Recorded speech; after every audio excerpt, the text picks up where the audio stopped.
Aliás, esse é um ponto importante, né, Marcelo? Dizer. Muita gente acha isso, né? Acha que é o Espírito Santo que escolhe os papas. E quem deu a melhor resposta foi o cardeal Ratzinger mesmo. Eu me lembro. Ele falou dando risada, né? Com aquela risada de intelectual dele, né? Bem tímida, né? Ele era um homem muito tímido. Falou assim, olha, se olhar para a história da igreja, nós veremos que certamente tiveram alguns papas que o Espírito Santo não escolheria.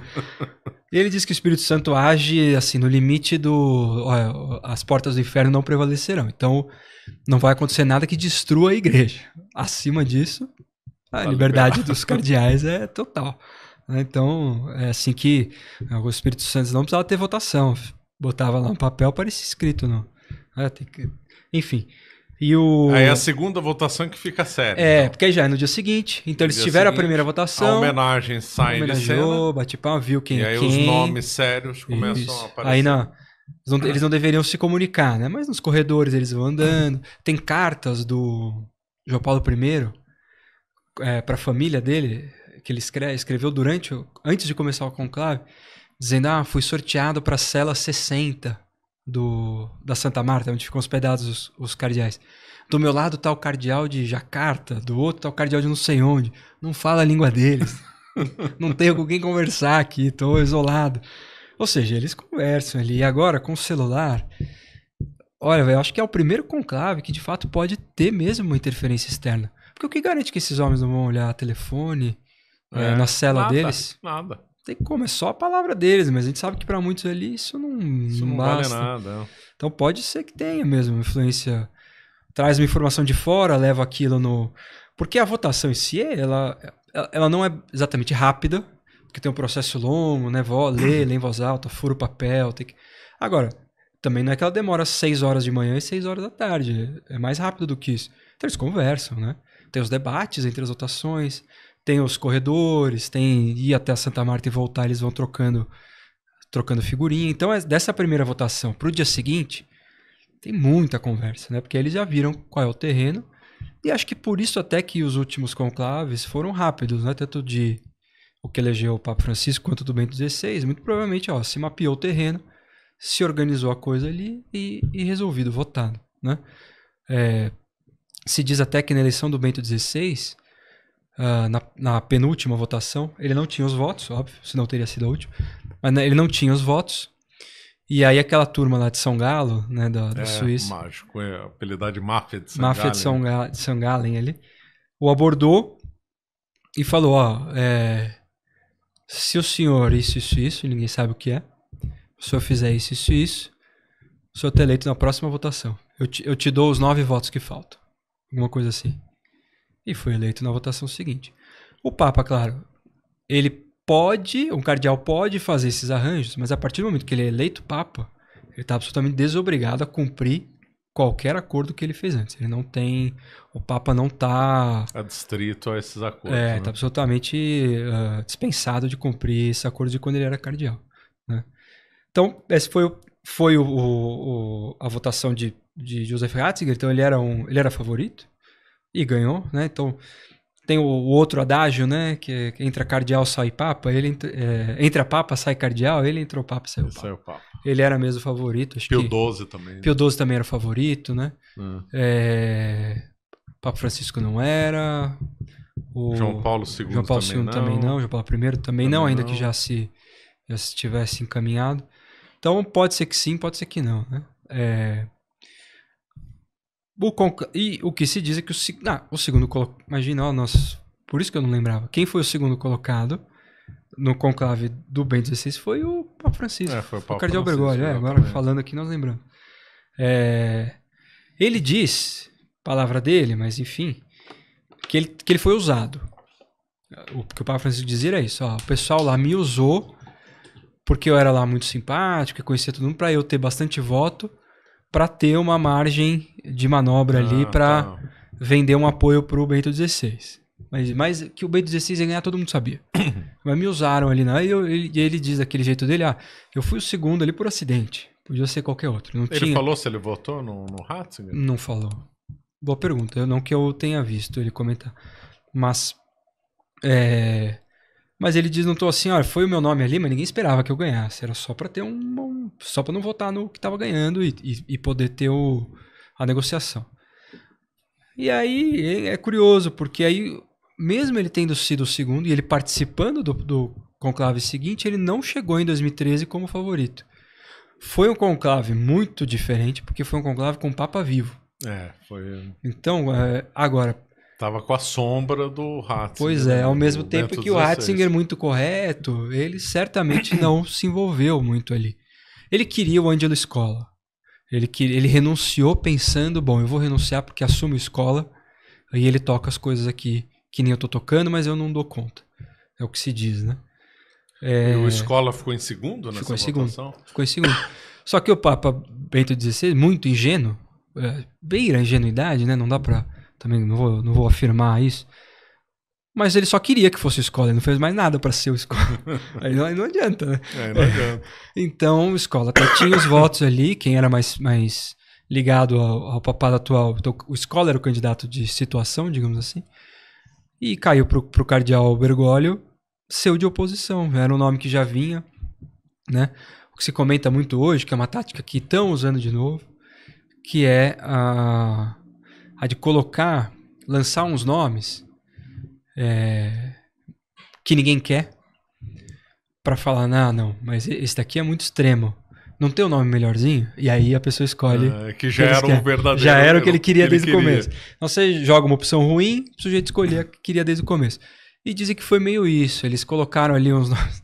Difícil falar depois de ter dito que era opção ruim, mas muito daquelas coisas de o Dom Odilo vai ser papa, não sei o que, era meio isso.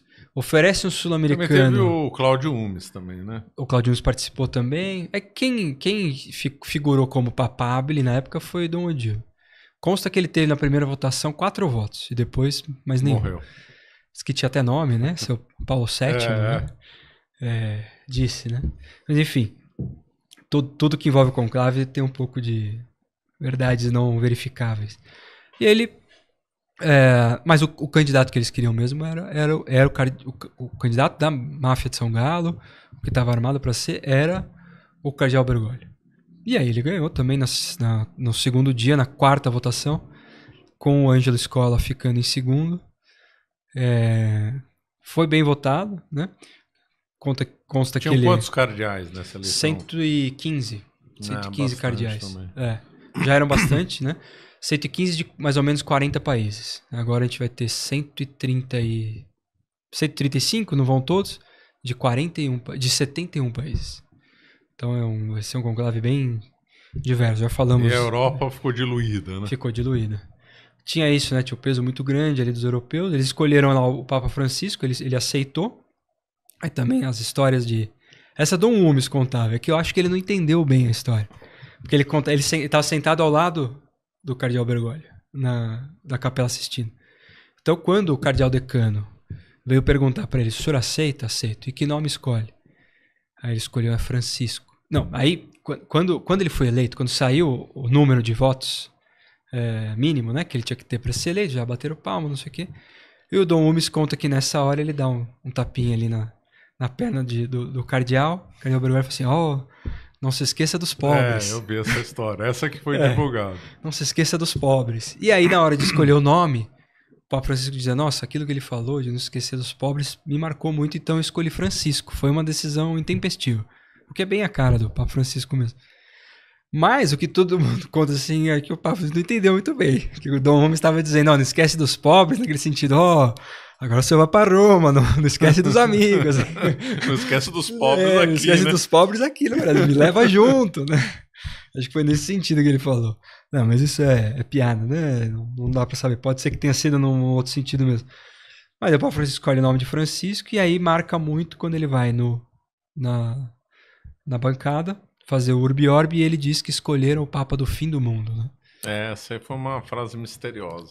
Então os cardeais foram até o fim do mundo escolher o novo Papa. O fato é que, acho que, dada a experiência, aproveitando da expressão dele, acho que vai demorar pra gente ver um Papa do fim do mundo de novo. Será que não vem da Filipinas dessa vez, não? Eu acho que é difícil. Ele, logo que o Papa Francisco assume, nos primeiros meses, ele vem pro Brasil, naquela jornada da juventude no Rio. Que dizem que foi até um dos motivos do Bento XVI ter renunciado, que ia ter esse grande evento, ele não ia dar conta. Enfim. Não, acho que é exagero, né? Se tivesse que vir, viria. E aí fica outra fase famosa do Papa Francisco, que é o Hagan Lio, né? Façam bagunça, que ele fala para os jovens. Façam bagunça, façam bagunça. É verdade. Hagan Lio.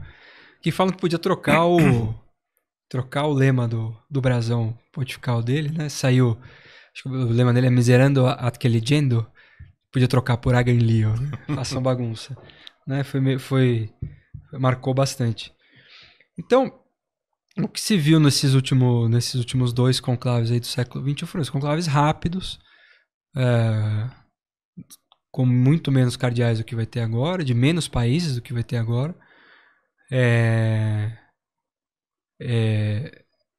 Então essa troca de informação, né, o peso dos cardeais europeus muito grande, ainda que não tenha escolhido um italiano, né, em nenhum dos 2 casos.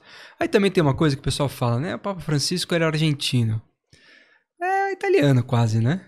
Filho de italiano, aquele lado italiano de Buenos Aires. Então, assim, nasceu na Argentina, mas falava italiano super bem, quer dizer... Assim, não foi um papa italiano. Nem no espírito, assim, né? Mas também não era não é que era um extraterrestre muito ali, né? Sabiam que estavam se metendo. Mas foram conclaves rápidos. Para esse agora, não sei se a gente fala dele agora. Já pode começar, então. Para esse agora, eu acho que é um cenário bem diferente, né? São 70 países. O Papa Francisco, se não me engano, desde 2015 ou 2016, não fez nenhum consistório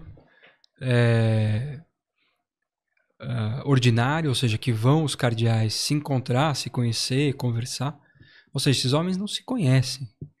Então tem muitos cardeais que não se conhecem. Não se conhecem, nunca se viram na vida, não sabe o que pensa, né? Não sabe o que... Lembra muito, um pouco, o que se diz das votações do Concílio Vaticano II, que aí eram bispos, né, do mundo, de 5 mil bispos, imagina. Nem se quisessem, se conheceriam. Não dá, não tinha muita votação, boa parte das votações, aquele livro do Reino Silêncio no Tibre comenta isso.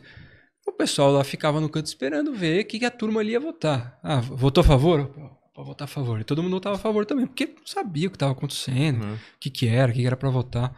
É claro, as margens, eu não estou questionando a validade do concílio, as margens das votações foram largas, etc. Mas o fato é que tinha muita gente ali que não estava acompanhando muito bem. E agora no conclave, analogamente... Talvez um outro cardeal vai porque aquele votou, ele vai na sequência. Eu vou grudar no cardeal Ambongo ali. Quem o cardeal Ambongo votar, eu vou nele. Ele me diz quem votar, eu vou indo. Porque eu não conheço ninguém aqui. Cardeais muito jovens, né? Então, o Papa Francisco fez um pouco isso, né? Ele abriu muito o colégio de cardeais. Então tem cardeal da Mongólia, do Timor-Leste, de Mianmar, né? Birmânia, né? Cardeais aqui da América, tem de todos os países. Então tem do Peru, do Chile, do Brasil, do México, da Colômbia. O da Venezuela passou a idade. Tem de Cuba, Nicarágua, Guatemala, México. Então ele deu de fato, tem uma representatividade maior. Agora, cada homem desse é um voto, né? Na Mongólia deve ter, aqui no Quarteirão deve ter mais católico do que na Mongólia, né? Mas cada cardeal é um voto, tudo bem.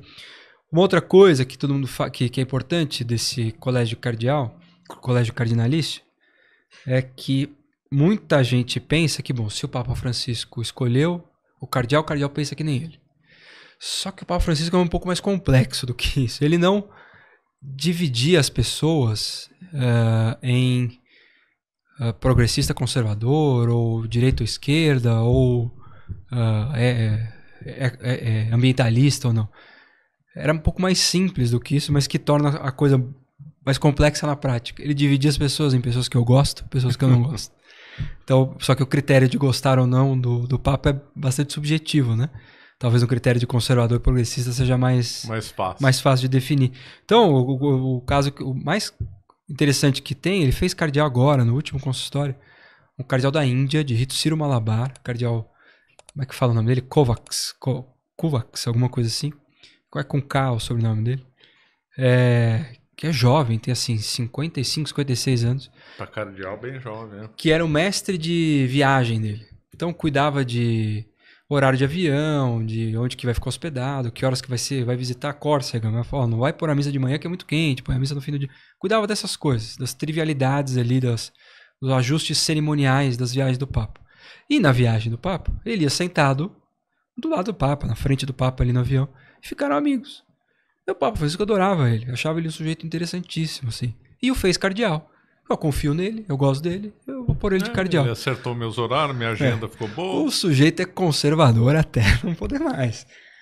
No último, assim, deve discordar de tudo do que o Papa Francisco. Não sabia. O Papa Francisco gostava dele.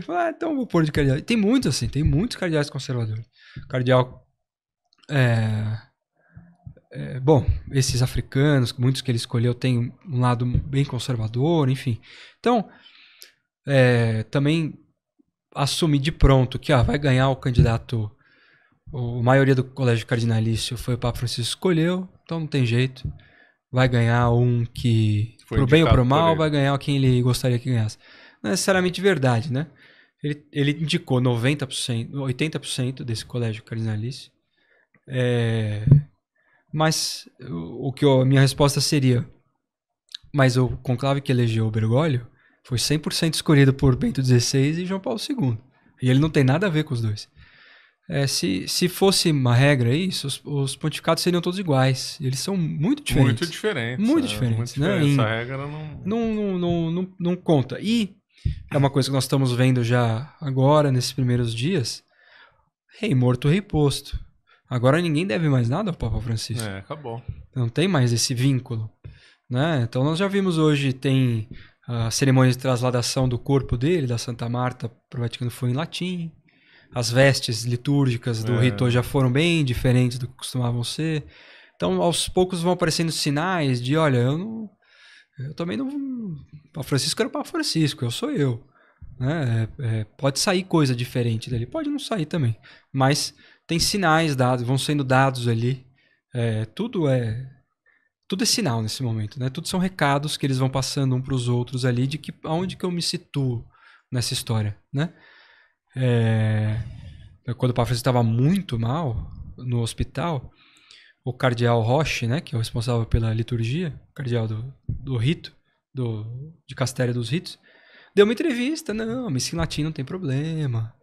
Eu mesmo rezo a missa em latim, Novus Ordo, mas eu rezo, não tem problema nenhum. Não, o tradicionalista só queria acertar um pouco as coisas, ou seja, já se posicionando. Porque vai que ganha um do outro lado, eu não quero...